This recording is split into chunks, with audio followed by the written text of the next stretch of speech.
The first famous economics textbook was written in the late 1800s in England by economics professor Alfred Marshall. Its language may be a little old-fashioned, but the concepts are the same ones we still use: cost, benefit, equilibrium, and Marshall's great contribution to economics, marginal thinking. In his book, he wrapped all these ideas, and especially marginalism, into one simple story about picking berries, and that you stop when, in economic terms, the marginal cost of picking equals the marginal benefit of eating what you pick. Take a listen.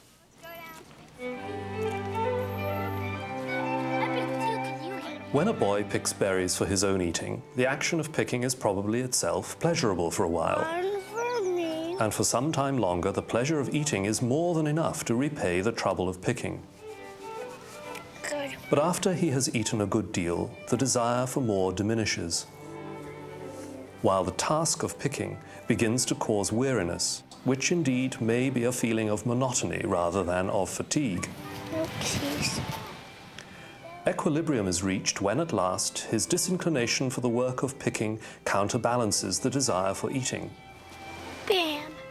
The satisfaction which he can get from picking fruit has arrived at its maximum, for up to that time every fresh picking has added more to his pleasure than it has taken away, and after that time any further picking would take away from his pleasure more than it would add.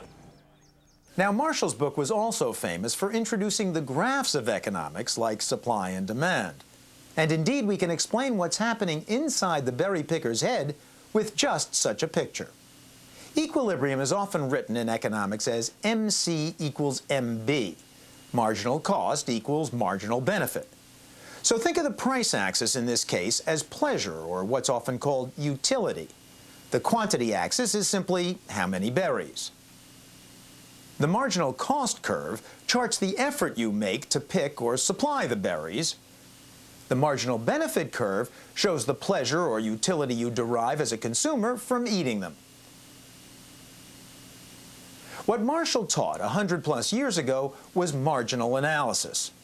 The first berry picked cost the boy almost nothing, but that very same berry consumed gave him a lot of pleasure. For the second berry, the marginal effort cost him a bit more. The marginal pleasure was a bit less.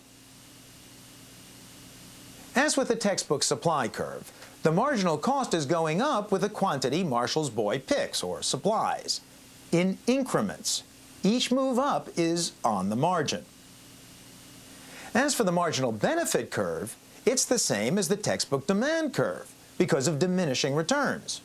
That is, each extra increment you consume of something, like berries, is worth less to you than the increment before because it gives you less pleasure, less utility on the margin.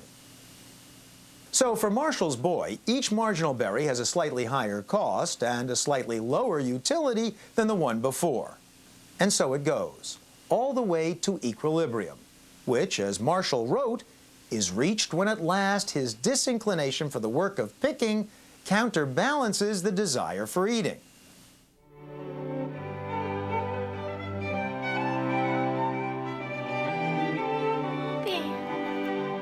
So equilibrium is where MC, marginal cost, exactly equals MB, marginal benefit, or marginal utility. As long as the marginal benefit exceeds the marginal cost, consumption will increase because each unit adds more to benefits than to cost, until you reach equilibrium, the 18th berry in this case, the point at which, according to one of the most famous economists of the 20th century, the extra sweat of exertion and sacrificed leisure against that 19th berry, and then you say, enough already. Consider finally the act of buying something like an ice cream cone.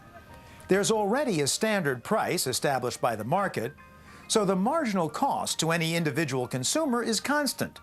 Ice cream cones cost the same no matter how many you buy. But as with Marshall's berries, the marginal benefit or utility you derive from ice cream diminishes the more ice cream you eat.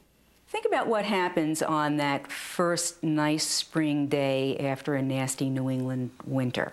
You're walking down the street, you finally are able to unbutton your coat, you pass an ice cream store, you say, wow, an ice cream cone. Wouldn't I like to walk down the street eating an ice cream cone? And you go into the store and you say, gee, I'd be willing to spend $3 on this ice cream cone, and it's only $2. And so you say, great, and you buy it, and you think it's wonderful, you keep on walking, you say, that was so good, I'd like another. Only this time when you go into the store, maybe you're only willing to pay $2.50 for that next ice cream cone.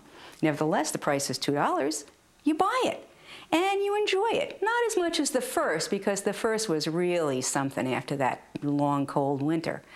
And now you walk another few blocks and you get to thinking about the third ice cream cone, and now, I don't know, maybe it's only worth $1.50 and you got to pay $2 for it, and you say, I'll skip it. We end with a comment made by economist Kent Ford, responding to an earlier version of this script. Some goods, like beer, or services, like a new song he pointed out, may have increasing marginal utility, at least for a while. We've all had the experience of disliking a song the first time we heard it and then gradually learning to appreciate it. But after a while, diminishing marginal benefits, that is, diminishing marginal utility, kicks in for almost all goods and services. One for me. Or, in Alfred Marshall's terms, their marginal utility diminishes with each added unit of consumption.